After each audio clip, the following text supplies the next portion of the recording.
V3 news లక్ష్యం సమాజితం. నేను మీ సాయిస్తం. ముందుగా హెడ్లైన్స్ చూద్దాం.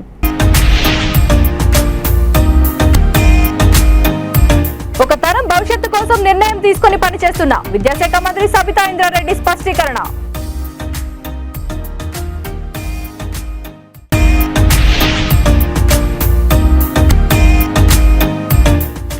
జగన్ ప్రజా వ్యతిరేక విధానాలను ప్రజలకు వివరించండి. పార్టీ శ్రేణులకు టీడీపీ రాష్ట్ర ఉపాధ్యక్షుడు జ్యోతుల నెహ్రూ పిలుపు.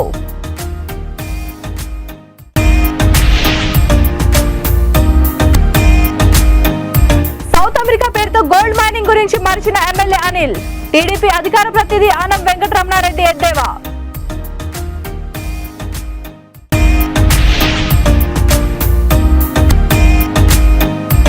ఆశ్రమ పాఠశాల భవనంపై నుంచి దూకి విద్యార్థిని ఆత్మహత్యాయత్నం. హాస్టల్లో ఉండడం ఇష్టం లేకనేనని ప్రిన్సిపల్ సునంద వెల్లడి.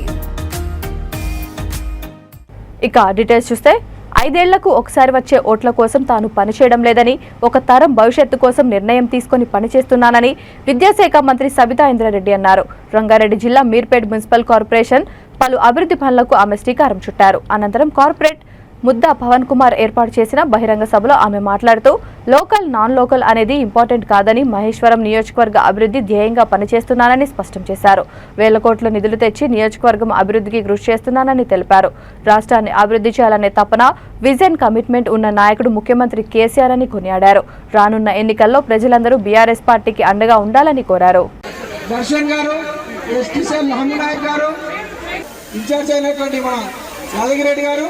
అలాగే మన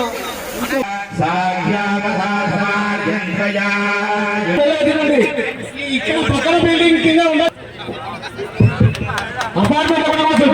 కాబట్టి అందరూ చివరి వరకు పరిష్కారం అయ్యేంత వరకు లేవకుండా కూర్చొని మాట్లాడుతూ ఉంటారు, ఒక డైరెక్షన్ ఇస్తుంటారు. నిధులకు సమస్య లేదు, నేను ప్లాన్ చేస్తా అంటారు.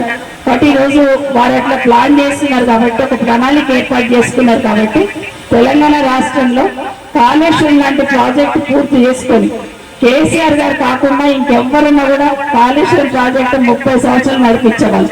కానీ కేసీఆర్ గారు కాబట్టి ఒక విజన్ ఉంది, ఒక కమిట్మెంట్ ఉంది, ఒక తపన ఉంది, ఒక ఆరాటం ఉంది. నేను ఆయనలో చూశాను.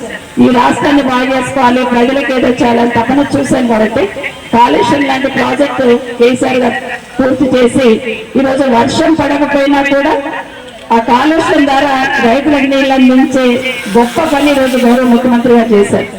ఓట్ల కోసము 5 సంవత్సరాలకు వచ్చే ఓట్ల కోసం పనిచేయడం కాదు, ఒక తరం కోసం పనిచేయడానికి నిర్ణయం చేసుకున్నాను. నేను దయచేసి పోతా ఉంటాయి కానీ కొంతమంది ఎన్నికలకు ఇంకా ఏడాది సమయం ఉందని, ఈ ఏడాదంతా జనంలో ఉండి సీఎం జగన్ అరాచకాలు, స్థానిక ఎమ్మెల్యే అవినీతిపై ప్రజల వద్దకు వెళ్లి ప్రచారం నిర్వహించాలని కార్యకర్తలకు టీడీపీ రాష్ట్ర ఉపాధ్యక్షుడు జ్యోతుల నెహ్రూ పిలుపునిచ్చారు.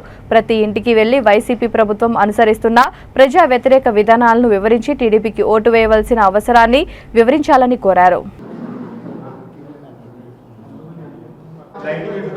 చూద్దాం ఉండండి, కొట్టిన ఏమన్నా బాగు చేస్తాను. దీనికి ఎవరన్నా ఎలక్ట్రీషియన్ ఉన్నాడా?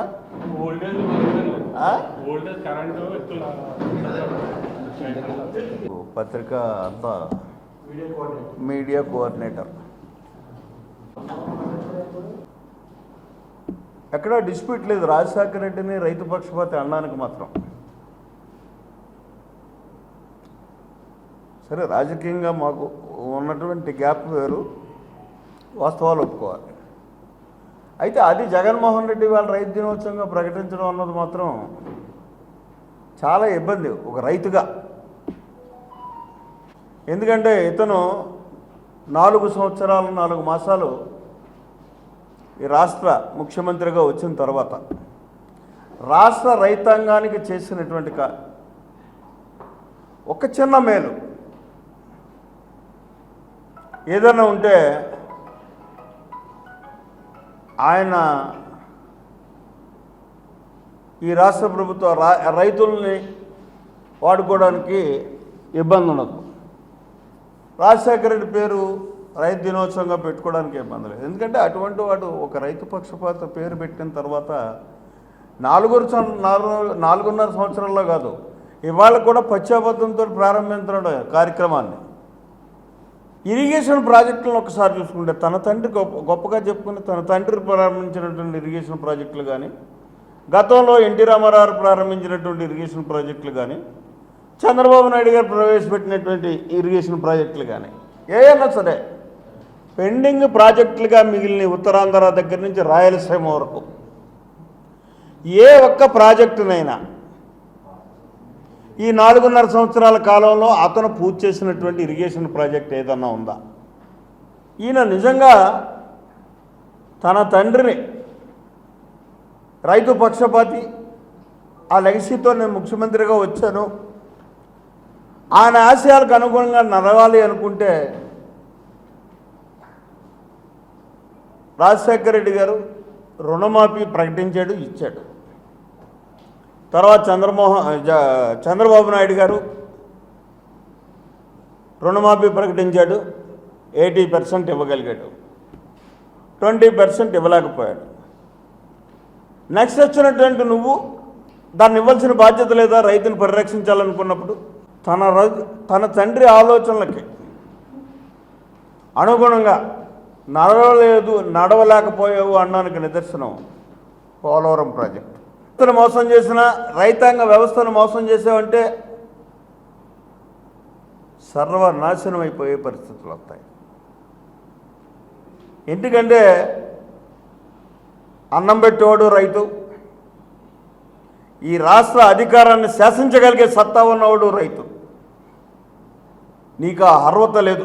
రైతు దినోత్సవం చేసేటటువంటి అర్హత మాత్రం వైఎస్ఆర్ కాంగ్రెస్ ప్రభుత్వానికి లేదు అని చెప్పేసి ఖండిస్తూ, అర్హత నువ్వు తెచ్చుకోవాలనుకుంటే కనీసం ఈ ఖరీఫ్ సీజన్ని పరిరక్షించడానికి తాత్కాలిక పర్మిషనే ఈ అర్హత కూడా నీకు. ఈ ఖరీఫ్ సీజన్ పరిరక్షించడానికి టీడీపీ అధికార ప్రతినిధి ఆనం వెంకటరమణారెడ్డి ఫైర్ అయ్యారు. అనిల్ను గుడిలోకి వెళ్లి అబద్దాలు చెప్పమనలేదని అన్నారు. పవిత్ర దేవాలయాన్ని తన రాజకీయ స్వార్థాలకు వాడుకుంటున్నారని మండిపడ్డారు.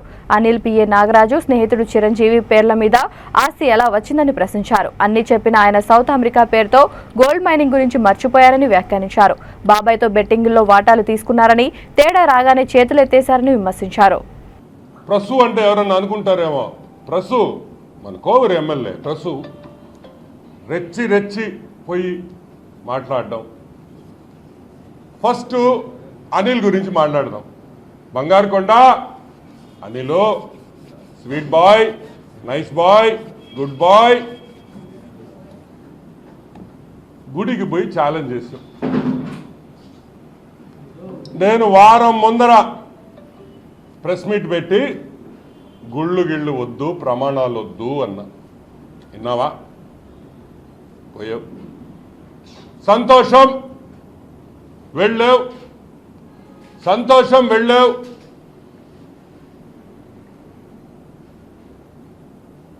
గుడ్. ఎటు ప్రమాణం చేయాలా? దేవుడు ఆడున్నాడు అనుకో వెనక గుళ్ళో. ఇటు ప్రమాణం చేస్తావా, ఇటు ప్రమాణం చేస్తావా? ఇటు ప్రమాణం చేసి నాకేం సంబంధం లేదు ఆయన వినబల్లా వెంకటేశ్వర స్వామి వెనక. ఈరోజు నేను అడుగుతున్నా, గుళ్ళోకి పోయేది, కుర్చీలు వేసుకునేది, మీ సైన్యం మొత్తం గుళ్ళు ఆవరణలో కూర్చోబెట్టి ప్రెస్ మీట్ పెడతావా? రాజకీయ ప్రెస్ మీట్. బుద్ధి ఉందా అని అడుగుతున్నా. గుళ్ళంటే మీకంత అలుసైపోయిందా? గుళ్ళంటే మీకంత లెక్కలేనితనం అయిపోయిందా అని అడుగుతున్నా. బుద్ధిలో బయటకు వచ్చి పెట్టు, రోడ్లో పెట్టు, నీ ఇంట్లో పెట్టు, ఆఫీస్లో పెట్టు. ఎవరొద్దంటారు? గుళ్ళో ఏందా కూర్చొని మాట్లాడేది రాజకీయం? సరే, నాకు సంబంధం లేదు అన్నాం ఆస్తులతో. నేను అడుగుతున్నా, ఏమయ్యా నెల్లూరులో నువ్వు మంత్రి అయిన తర్వాత బి చిరంజీవి ఎవరు? ఇదిగో బి చిరంజీవి, ఇది గవర్నమెంట్ డాక్యుమెంట్, నా డాక్యుమెంట్ కాదు. ఈ డాక్యుమెంట్ నీలాగా ఊరికే ఇట్ట చూపించి లోపల పెట్టుకోను. ఈ డాక్యుమెంట్ ప్రతి ప్రెస్ వాళ్ళకి ఇక్కడ అందరికీ కూడా వాట్సాప్లో వెళ్ళదు. ఈ ప్రెస్ మీట్ కాగానే ఈ డాక్యుమెంట్ ప్రతి ప్రెస్ వారికి అందరికీ వాట్సాప్లో వెళ్తుంది. ఈ బి చిరంజీవి అనే వ్యక్తి ఈ మనిషి కాదా? చెన్నైలో నీకు పరిచయం లేడా? ఈ బి చిరంజీవి పెళ్లికి వైజాగ్లో నువ్వు వెళ్ళలేదా? మంత్రిగా ఉన్నప్పుడు, ఆ మంత్రి కాకముందరో 2 రోజులు నువ్వు చెన్నైలో వాళ్ళ పెళ్లి కోసం వెళ్ళలేదా? నీకు సంబంధం లేదా అని నేను అడుగుతున్నా. ఈరోజు నేను సూటిగా అడుగుతున్నా, ఎందుకు దేవుళ్ళు గుళ్ళకు పోయి ప్రమాణాలు చేయడం అవసరమా? ప్రతి రాజకీయ నాయకుడు ఏదో ఒక 1% చెప్తే ప్రతి ఒక్కరూ తప్పు చేసేవాళ్లే. ఎక్కడో ఒక దగ్గర తెలియకుండానో తెలుసో తప్పు చేయడం సహజం. అవి గుళ్ళల్లో ప్రమాణాలు చేస్తారా? సరే, బి చిరంజీవి నీకు తెలియదు, ఒక డాక్యుమెంట్లో చూపించా, సరే బాగానే ఉందబ్బా. నువ్వు చెప్పిందే దేవుడి దగ్గర, నువ్వు వెంకటేశ్వర స్వామి సన్నిధిలో నువ్వు చెప్పిందే కరెక్ట్ అనుకుంటాం. వీడెవడో పి నాగరాజు ఎవడు? అదే డాక్యుమెంట్లో ఒక్క నిమిషం, ఒక్క second, one second.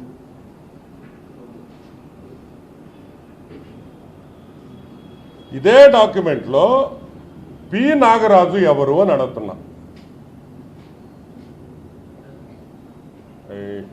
Acting funny. Yeah, ఇదిగో పి నాగరాజు ఎవరు? ఈ పి నాగరాజు ఎవరు అని అడుగుతున్నావు. నీ పిఏ కాదా? P Nagaraju son of Kasaiah, NTR Nagar, Nellore. నీ పిఏనా కాదా అని అడుగుతున్నా. అంటే చిరంజీవులు, బి చిరంజీవులు అనే వ్యక్తి ఫస్ట్ నేమ్, 3వ నేమ్, విట్నెస్ సంతకం పి నాగరాజు. విట్నెస్ నీకు సంబంధం లేదని ఇప్పుడు చెప్తావా? నీ పిఏ విట్నెస్. బి చిరంజీవి పేరుతో డాక్యుమెంట్ నీ మనిషి, వాడి పెళ్లికి కూడా వెళ్ళేవు నువ్వు అని కూడా నేను మనవి చేస్తాను. ఎవరికి అబద్ధాలు చెప్తున్నాం అనిల్? ఎందుకు చెప్తున్నాం అనిల్? అవసరం ఏంది గుళ్ళకి వెళ్ళేదానికి?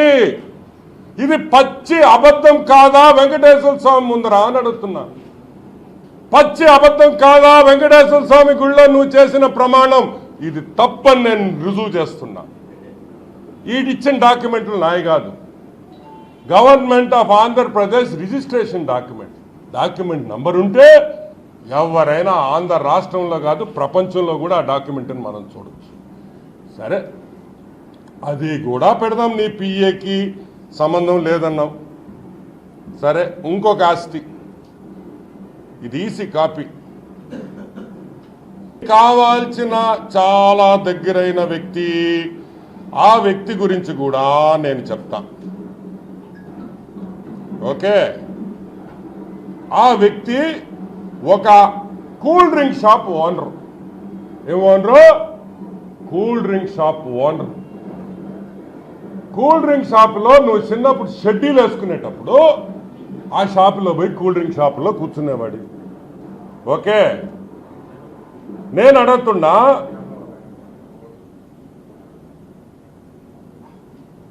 పేరు అది ఇక్కడ పెట్టున్నా. ఓకే, ఆ వ్యక్తి ఫాల్ సీలింగ్ పనులు చేసుకునే వ్యక్తి, ఫాల్ సీలింగ్ పనులు చేసుకునే వ్యక్తి పేరుతో నీ మనిషితో డాక్యుమెంట్ ఉంది. అది కూడా ప్రశ్నిస్తా. ఈసీ కాపీ వచ్చింది నా దగ్గరికి. ఈరోజు నేను అడుగుతున్నా, సింపుల్ అండ్ ప్లెయిన్. కర్నూలు జిల్లా పాణ్యం చెంచు కాలనీలోని ఎస్టీ బాలికల ఆశ్రమ పాఠశాలలో 10వ తరగతి విద్యార్థిని భవనంపై నుంచి దూకి ఆత్మహత్యాయత్నానికి పాల్పడింది. స్టడీ అవర్ ముగిసిన తర్వాత భోజనానికి వెళుతూ భవనంపై నుంచి కిందకు దూకింది. ఈ ఘటనలో ఆమె కాలు విరిగి ఎముక బయటకు రావడంతో వెంటనే నంద్యాల ప్రభుత్వ వైద్యశాలకు తరలించారు. డోన్కు చెందిన ఈ విద్యార్థిని ఆశ్రమ పాఠశాలలో ఏడాది కిందట చేరినట్లు ప్రిన్సిపల్ సునంద తెలిపారు. పాఠశాలలకు 10 రోజుల క్రితమే ఆమె వచ్చిందని, హాస్టల్లో ఉండడం ఇష్టం లేకే ఆత్మహత్యాయత్నానికి పాల్పడినట్లు వెల్లడించారు. భోజనం సమయంలో పుస్తకం తెచ్చుకుంటానని చెప్పి వెళ్లిందన్నారు. భవనం పైకి వెళ్తుండగా గుర్తించిన విద్యార్థులు తమకు సమాచారం చెప్పడంతో వెంటనే పైకి వెళ్లామన్నారు. అప్పటికే ఆమె కిందకు దూకేసినట్లు తెలిపారు. మరో 6 నెలలు ఉంటే 10వ తరగతి పూర్తవుతుందని తల్లిదండ్రులు నచ్చజెప్పి పంపినట్లు వివరించారు. ఈ ఘటనపై పలు ఆరోపణలు వినిపిస్తున్నాయి. ప్రిన్సిపల్ మందలించడంతోనే విద్యార్థిని ఆత్మహత్యాయత్నానికి పాల్పడినట్లు పలువురు ఆరోపించారు. వసతి గృహంలో ఉండడం ఇష్టం లేకనే బాలిక ఆత్మహత్యాయత్నం చేసిందని, మెరుగైన వైద్యం కోసం కర్నూలు ప్రభుత్వ వైద్యశాలకు తరలించామని ఎస్ఐ సుధాకర్ రెడ్డి వెల్లడించారు.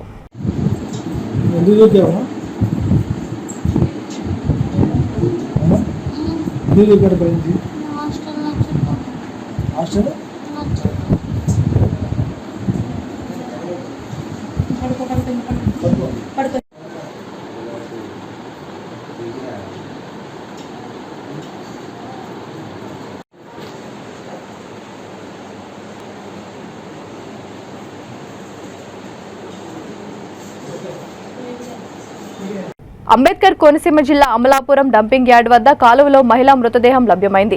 మృతురాల్ని స్థానిక వనచర్ల వీధికి చెందిన మల్లీశ్వరిగా గుర్తించారు. తమ కుమార్తెను గాది చిన్న అనే వ్యక్తి చంపేశాడని మృతురాలు తల్లిదండ్రులు ఆరోపించారు.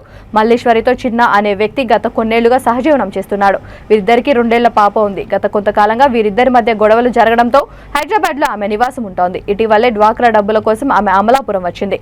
మల్లీశ్వరి చిన్న మధ్య ఘర్షణ జరగడంతో ఆమెను హత్య చేసి పడేసినట్టు తల్లిదండ్రులు ఆరోపిస్తున్నారు. తొలుత మిస్సింగ్ కేసుగా పట్టణ పోలీసులు నమోదు చేసి దర్యాప్తు చేపట్టారు.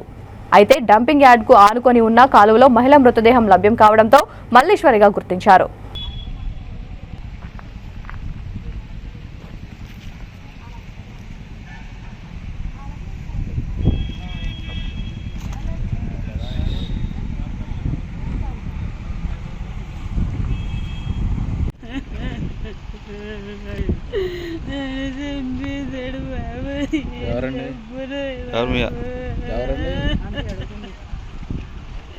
చెప్పండి.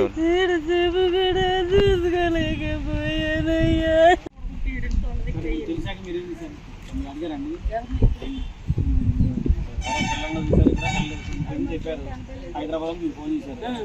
ఫోన్ చేసాం ఏంటి ఇంటికి అడిగారు ఇక్కడ ఎవరు ఎక్కడ వెళ్దాం తర్వాత తెలిసింది నాకు. కానిస్టేబుల్ గారు ఇంటి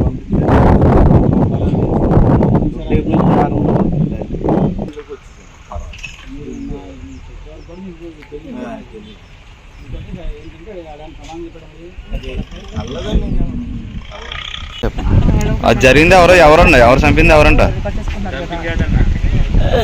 పాప కూడా పుట్టింది.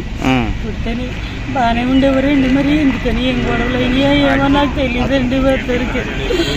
చంపేసి చంపేసి ఇంక 2 ఎవరో ఉన్నారంట.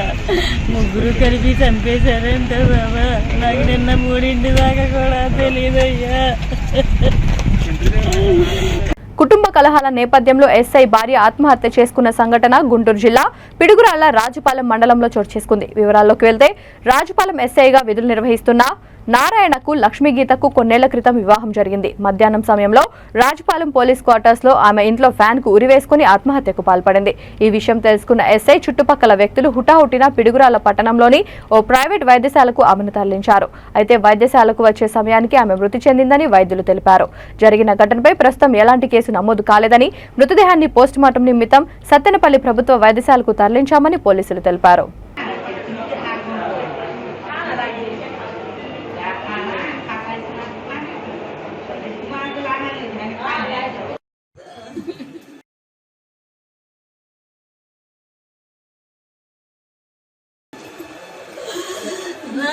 ప్రాణం పోయి కొడుతుంది.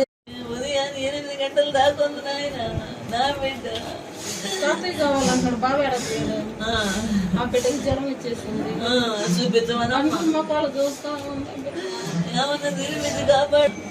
ఏడుకొచ్చి ఆ బిడ్డలు తల్లి నన్ను వదలరు.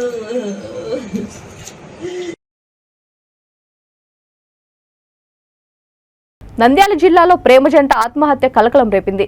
రుద్రవరంలో లింగమయ్య అనే యువకుడు ఆత్మహత్యకు పాల్పడగా ఆళ్లగడ్డలో ఊరి రెహానా అనే యువతి ఆత్మహత్యకు పాల్పడింది. ఆళ్లగడ్డలో డిగ్రీ సెకండ్ ఇయర్ చదువుతున్న లింగమయ్య, రెహానా ఇద్దరు ప్రేమలో ఉన్నట్లు సమాచారం.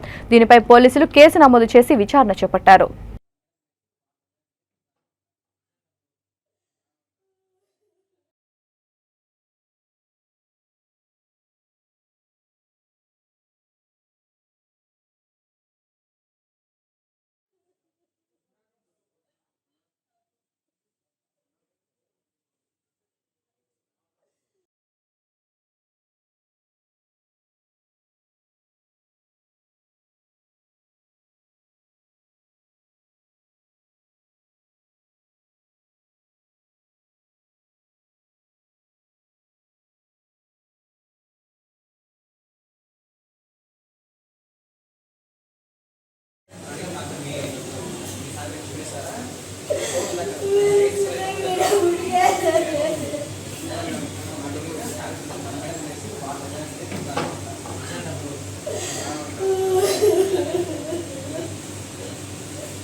ప్రకాశం జిల్లా త్రిపురాంతకం మండలం శ్రీనివాసనగర్ సమీపంలోని జాతీయ రహదారిపై ఆగి ఉన్న లారీని ఆర్టీసీ బస్సు ఢీకొంది. కాకినాడ నుండి కర్నూలు వెళ్తున్న ఆర్టీసీ బస్ లారీని ఢీకొట్టింది.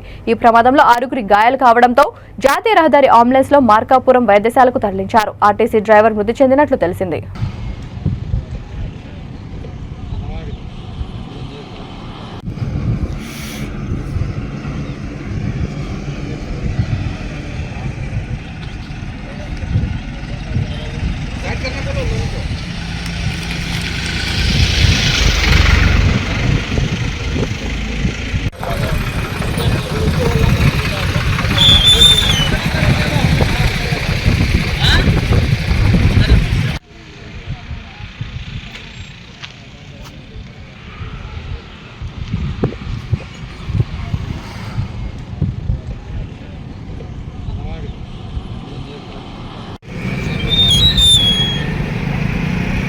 చిత్తూరు జిల్లాలో గంజాయి ముఠా గుట్టును పోలీసులు రట్టు చేశారు. గంటా ఊరులో కొంతమంది గంజాయి విక్రయిస్తున్నట్లు అందిన సమాచారం మేరకు సిఐ చంద్రశేఖర్ సిబ్బంది దాడి చేశారు. గంజాయి విక్రయిస్తున్న వారిని పట్టుకుని వారి నుండి 10 కేజీల గంజాయి స్వాధీనం చేసుకున్నారు. భార్యాభర్తలిద్దరూ మైనర్ బాలుడు సహా 6 గంజాయి విక్రయిస్తున్నట్లు డీఎస్పీ తెలిపారు. వీరిలో ఒకరు పరారీ కాగా అతని కోసం గాలిస్తున్నట్లు తెలిపారు.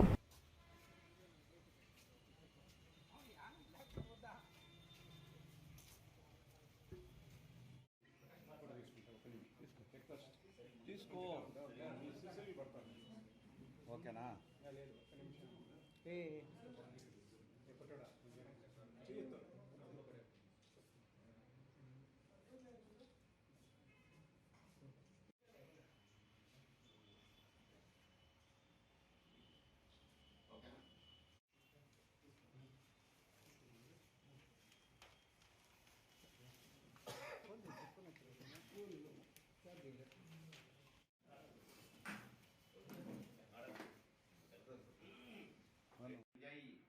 విక్రయాలనేది కొద్ది రోజులుగా కామంగా జరుగుతున్నాయి. దీంట్లో ఎక్కువగా ఐఓపి నుంచి మనకు ఏఓపి నుంచి మనకు ఆంధ్ర ఒరిస్సా బోర్డర్ నుంచి ఈ గంజాయి అక్కడి నుంచి మనకు వైజాగ్ ఏఓబి నర్సీపట్నం అక్కడి నుంచి స్మగ్లింగ్ జరుగుతుంది. ఇక్కడ యూత్ ఎవరైతే మనకు బిలో 18 అంటే ఒక 14 నుంచి 18 సంవత్సరాలు ఉండే యూత్ కూడా ఇవి పిచ్చి చెడిపోతున్నారు. ఎందుకంటే ఆ వయసులో గంజాయికి అలవాటు పడితే వీళ్ళ మొత్తం బాడీ వ్యవస్థ అంతా కూడా నాశనం అవుతుంది. అలాగే వీళ్ళ లైఫ్ కెరీర్ కూడా నాశనం అవుతుంది. వీళ్ళందరూ కూడా వీళ్ళు తాగడమే కాకుండా చుట్టుపక్కల ఉండే కాలేజీల్లోనూ లేకపోతే స్కూల్స్లోనూ కూడా వీటిని పొట్లాలు తీసుకుపోయి చిన్నపిల్లలకు అలవాటు చేస్తున్నారు. దీనివల్ల చాలా చెడు జరుగుతుంది. కాబట్టి ఎవరు కూడా గంజాయి పీల్చడం చేయొద్దని చెప్పి, గంజాయి వ్యసనానికి అలవాటు పడొద్దని చెప్పి రిక్వెస్ట్ చేయడం జరుగుతుంది.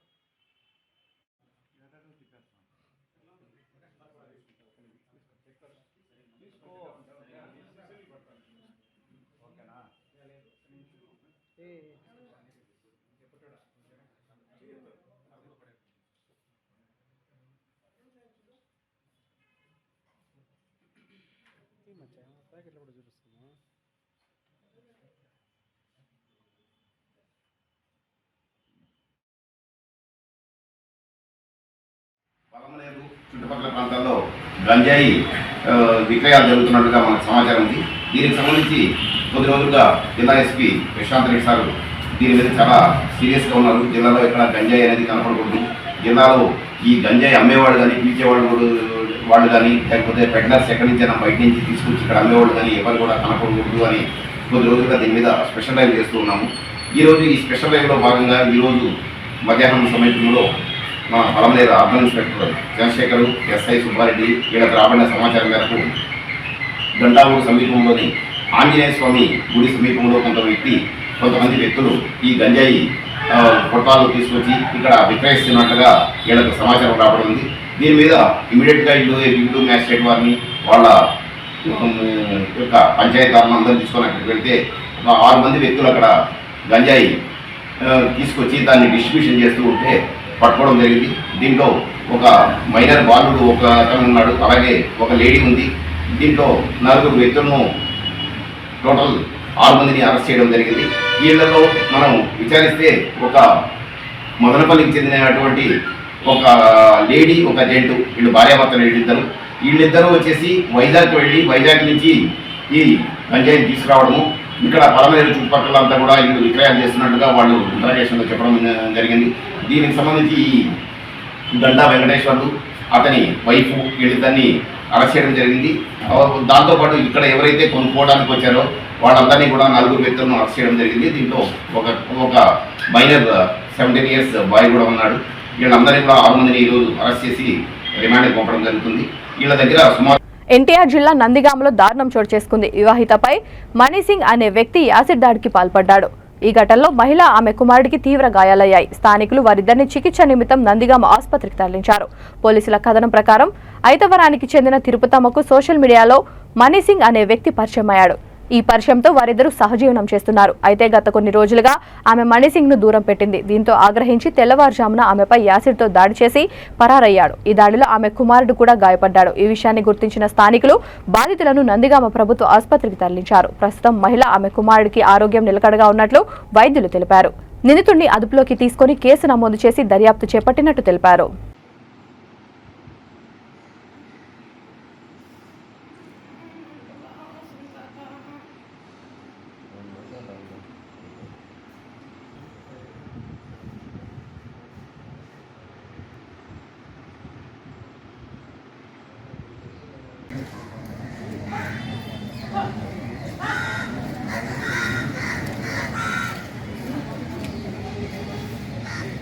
ఎర్లీ మార్నింగ్ 4 o'clockకి ఈ నందిగామ పిఎస్ లిమిట్స్ ఐతవరం గ్రామంలో ఒక యాసిడ్ థ్రోయింగ్ అటాక్ ఒకటి మనకి జరిగిందండి.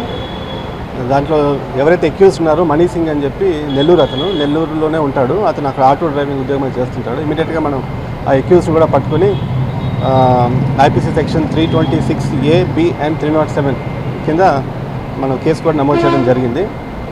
అన్నీ కూడా non available and life imprisonment sections. ఈ కేసు వివరాల్లోకి వెళ్తే ఇతనికి ఈ ఐతవరం గ్రామంలో ఉన్న ఒక మహిళ దాదాపు ఒక 8 months బ్యాక్ ఫేస్బుక్ ద్వారా పరిచయం అయింది. ఆమె కూడా ఒక వీడియో. సో అప్పటి నుంచి ఇద్దరి మధ్య ఒక రిలేషన్షిప్ అంటూ ఉంది. ఆ రిలేషన్షిప్లో భాగంగా ఇతనేమో పెళ్లి చేసుకుందామని, తర్వాత ఇతనికి టీబీ వచ్చిందన్న కారణంతో ఆమె ఇతనిని దూరం పెట్టడం, దాంతో ఇద్దరికి మనస్పర్ధలు పెరగడం అలాంటివి జరిగింది. నిన్న నైటు అరౌండ్ 11 o'clock అట్లా అతను నెల్లూరు నుంచి ఆర్టీసీ బస్సుకి ఇక్కడ రావడం జరిగింది. అతను తన వెంట నెల్లూరులోనే ఒక 200 ml యాసిడ్ కూడా కొనుక్కొని వచ్చాడు. ఇంటికి వచ్చిన తర్వాత భోజనం చేసి అందరూ కూడా పడుకున్న తర్వాత మార్నింగ్ 4 o'clockకి లేచి వెళ్ళిపోయే టైంలో అతను ఈమె మీద యాసిడ్ వేయడం జరిగింది. ఈమెకి డాక్టర్స్తో మాట్లాడినండి, ఒక 20% బర్న్ ఇంజరీస్ అయితే ఉన్నాయి. ఈమెతో పాటు వీళ్ళ అబ్బాయి కూడా కొద్దిగా అయింది, 10% అట్లా యాసిడ్ మీద పడడం జరిగింది. వీళ్ళ అక్క కూతురు కూడా కొద్దిగా ఇంజరీస్ జరిగింది, అంటే 10% అట్లా. అందరూ కూడా అవుట్ ఆఫ్ డేంజర్. ట్రీట్మెంట్ పరంగా కూడా మనం కూడా మంచి సూపర్ స్పెషాలిటీ హాస్పిటల్లో ఎక్స్పర్ట్ డాక్టర్స్తో మనం ట్రీట్మెంట్ చేపిస్తున్నాము. Everybody is out of danger. కాకపోతే ఇంకా అబ్జర్వేషన్లో పెట్టాలని చెప్పి డాక్టర్స్ అన్నారు. సో అంతేకాకుండా ఈ విక్టిమ్ లేడీకి కంపెన్సేషన్ ఇవ్వడానికి కూడా మనము చర్యలు తీసుకొని కలెక్టర్ గారికి గవర్నమెంట్ కూడా మనము వెళ్ళడం జరుగుతుంది. అది యాసిడ్ ఏం యాసిడ్ సార్? అది సల్ఫ్యూరిక్ యాసిడ్ అంటే వెరిఫై చేస్తాం. బులెటిన్ ముగించే ముందు హెడ్లైన్స్ మరొకసారి. ఒక తరం భవిష్యత్తు కోసం నిర్ణయం తీసుకుని పనిచేస్తున్న విద్యాశాఖ మంత్రి సబితా ఇంద్రారెడ్డి స్పష్టీకరణ.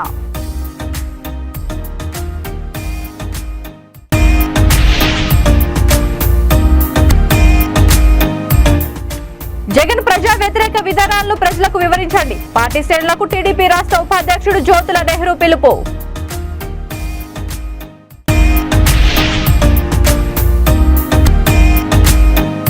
సౌత్ అమెరికా పేరుతో గోల్డ్ మైనింగ్ గురించి మరిచిన ఎమ్మెల్యే అనిల్.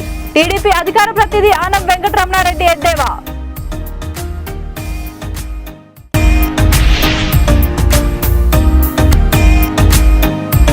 ఆశ్రమ పాఠశాల భవనంపై నుంచి దూకి విద్యార్థిని ఆత్మహత్యాయత్నం.